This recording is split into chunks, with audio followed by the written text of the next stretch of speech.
This is the first spring in 5 years that I haven't been teaching at the University of Cincinnati. I taught a junior and senior level sales practicum course at UC, which means that the students in my class didn't have textbooks and they didn't have tests. We practiced real world selling techniques across the table from each other to help prepare them for graduation and the positions that they were finding after they graduated. And I'll be honest, I miss it a lot. It is a really fun way to connect with younger folks. It's a really fun way to sharpen my own skills. And so as I've been thinking about that, I've also been thinking about the lessons that I taught my students. So the highlights of what I taught my sales students over the course of the last 5 years to help them become better salespeople. And the first lesson that I always taught them was to be curious. I've always thought that my background as a newspaper reporter really set me up well for a career in sales.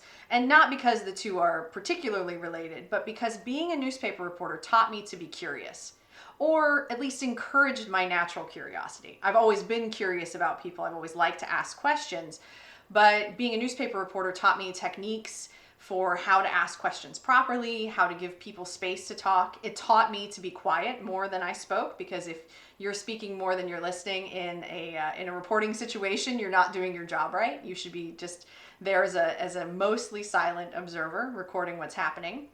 And that's a lesson that I passed on to my sales students, and one that I think is really important for other sales professionals. You'll do far better as a salesperson if you're really curious about the people sitting across the table or through the Zoom from you, if you're interested in them as humans. We all want to be seen as humans, and having somebody genuinely interested in asking questions about something, the articles on the wall or in the Zoom behind them, the lapel pin that they're wearing, remembering information about their family or vacations that they've taken or anything like that. It recognizes your humanity, and it makes the interaction much less about money and much more about having that very human interaction with someone that builds long-term relationships and more effective selling. So I would say be as curious as you can be about the people that you're working with and that you're selling to, and it'll make you much more successful in the long run.